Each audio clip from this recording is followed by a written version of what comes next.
O Espiritismo desvenda os grandes enigmas da vida. De onde venho? Para onde vou? O que acontece após a morte?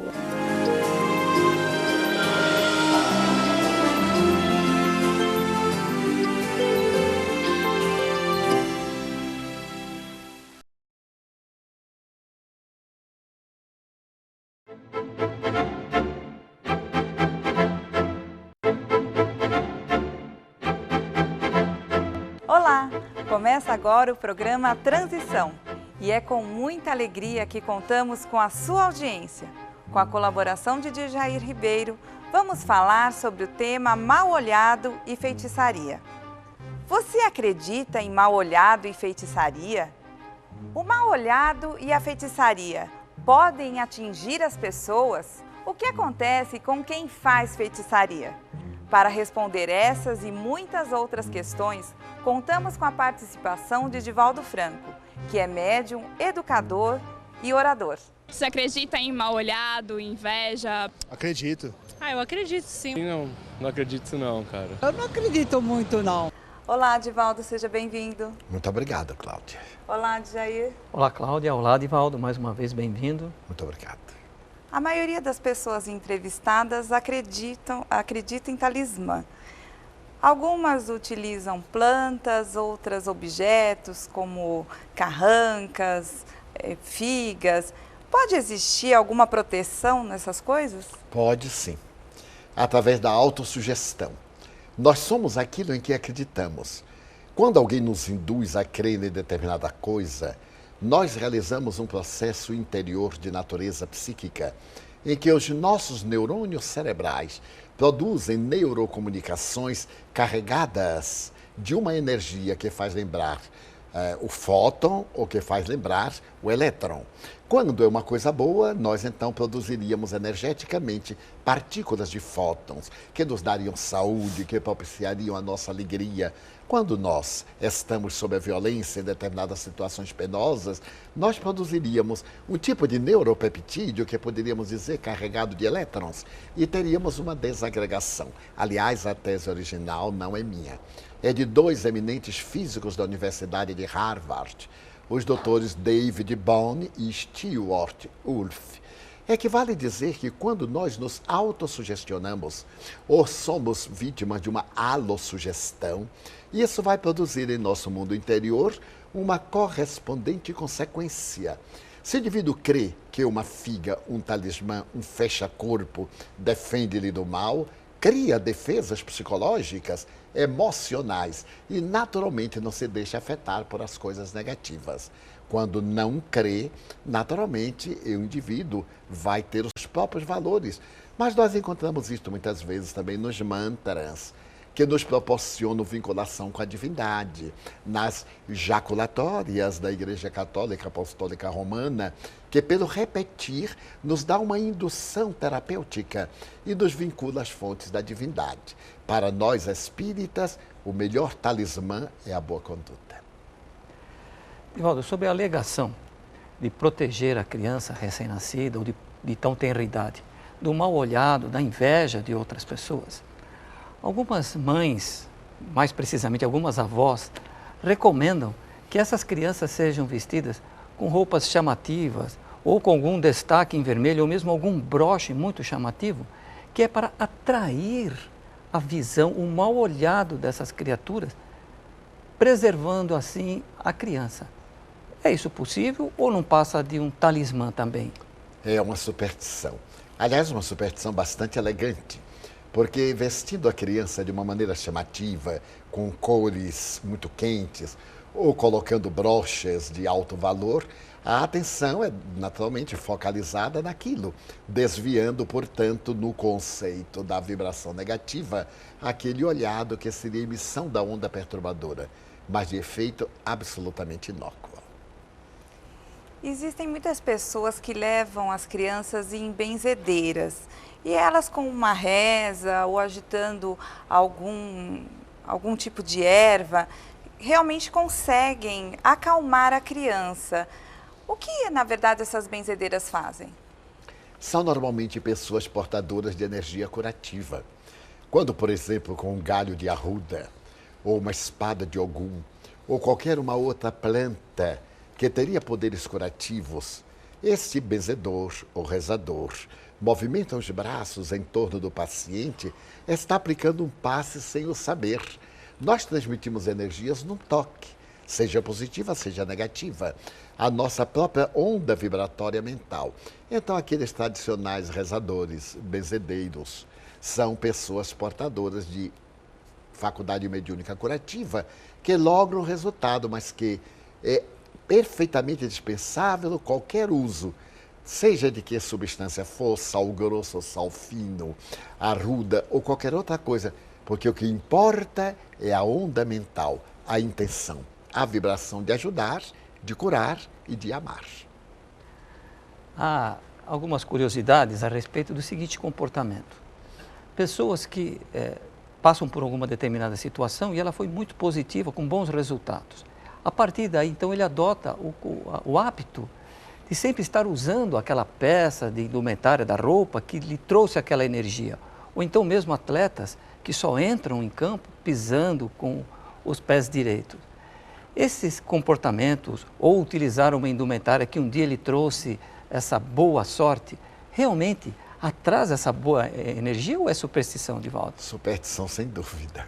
Trata-se de um comportamento neurótico, repetitivo, em que muitas vezes o indivíduo coloca no exterior o valor que deveria ser de natureza interna. Os fariseus vestiam-se de indumentárias alvinitentes, lavavam-se, cuidavam das abluções e eram sepulcros, por fora de branco caiado e por dentro todo podridão.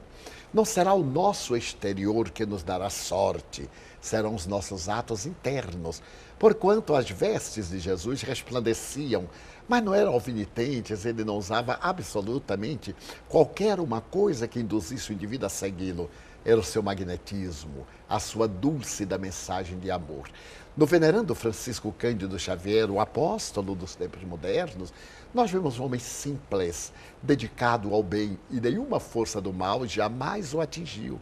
Será que ele não tinha inimigos? Sem dúvida, competidores, imitadores, invejosos, mas a sua bonomia, a sua generosidade, a tudo, emitia uma onda de paz, de ternura, que diluía as vibrações perturbadoras.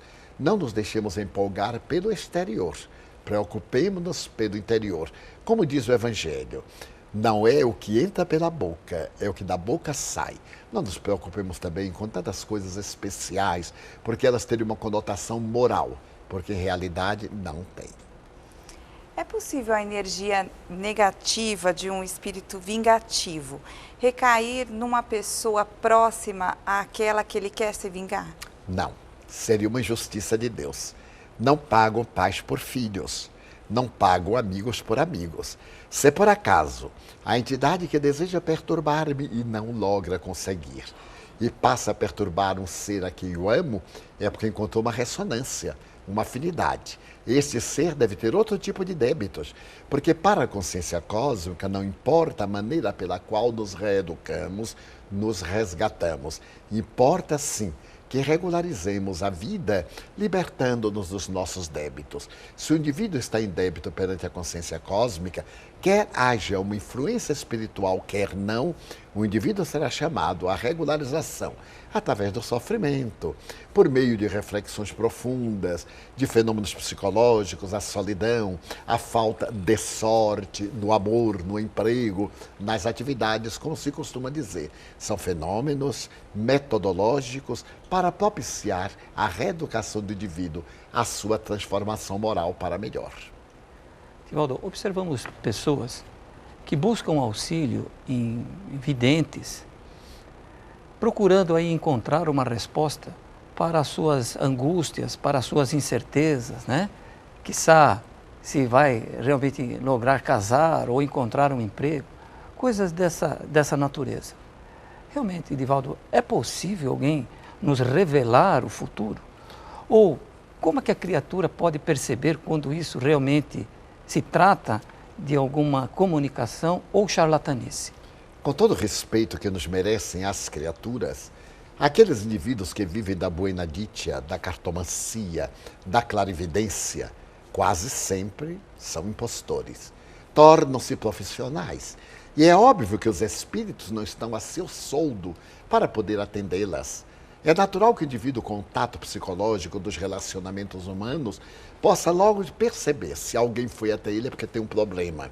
Então já vai com a velha chave, você está muito carregado, você está com um problema muito grave, o que é verdade, porque senão a pessoa não pagaria buscando uma solução cômoda e ao mesmo tempo fantasiosa. Mas que o indivíduo possa perceber às vezes acontecimentos futuros, sim. É natural, a precognição. Que ele tenha notícias de acontecimentos passados, sim. Experiências científicas demonstraram, é a retrocognição. Mas que ele possa ajudar e solucionar os problemas que nós levamos pedindo de apoio de maneira nenhuma. E identificaremos aqueles que são autênticos daqueles que são charlatães pela maneira como se comportam. Se fazem profissionais, utilizando-se mesmo de recursos mediúnicos que por acaso tenham e exploram a credulidade pública, terminam no charlatanismo. Se, no entanto, o fazem com sentimentos de nobreza, embora ignorando a realidade da vida, por dedicação para ajudar o próximo, espíritos bons ajudam-nos, porque o amor de Deus não está vinculado a determinadas denominações religiosas ou filosóficas. Ele espraia-se como a luz meridiana que a tudo aclara, vencendo a treva. Existe alguma receita para nós nos protegermos dos espíritos vingativos e das pessoas invejosas? Jesus o disse há 2000 anos. Vigiai e orai para não entrardes em tentação. O que é que vale vigiar? Autopoliciar-se, autoconhecer-se, cuidar das suas inclinações negativas e orar, abrir-se a Deus. Não é necessário repetir fórmulas cabalísticas, fórmulas elaboradas por outrem. A oração é um estado de interlóquio entre a criatura e o Criador. A princípio, em um monólogo, depois talvez em um diálogo. O indivíduo abrir-se ao bem. Há até uma tradição muito curiosa de um homem muito modesto no tempo da escravidão, que ia sempre à igreja. E à semelhança da parábola do rico e de Lázaro, o dono da herdade ficava dentro do altar e dizia: vê, Senhor, eu te dei esta igreja, eu te dei tapetes, eu te dei vasos de ouro, te dei colunas de alabastro de pórfiro. E aquele homem modesto, muito sofredor lá embaixo, ele ficava apenas dizendo à distância: negro velho está aqui. No tempo em que se usava essa palavra, negro velho está aqui, então, Senhor, se quiseres aproveitar-te de mim, negro velho está aqui para servir-se. E conta esta lenda brasileira que os dois morreram. Quando chegaram ao seio da divindade, eles receberam de Deus o agradecimento jovial. Primeiro Deus disse ao poderoso: aquilo não era teu, tu eras mordomo, tudo é meu. E aquele outro que se predispôs ao serviço, Deus disse: eu tenho uma tarefa na terra, e como tu és trabalhador, eu te incumbo de desenvolvê-la na terra. Então a oração é isso, é a entrega a Deus. Com essa entrega a Deus, não há mal que nos faça mal. Valdo, há criaturas que levam essas crendices por um lado totalmente sério e que faz parte do seu dia a dia, da sua vivência cotidiana. Como é que essas criaturas devem fazer para mudar essa mentalidade? Os hábitos arraigados constituem uma segunda natureza. Não será de um momento para outro que nós modificaremos a cultura social. Mas se o indivíduo é honesto na sua crença, é claro que ela é digna, ela é respeitável. Mas se ela está eivada de superstições, de dependências psicológicas como bengalas religiosas, o indivíduo lentamente, à medida em que se desenvolve intelecto, moralmente, como diz Allan Kardec, vai deixando-as pelo caminho como desnecessárias.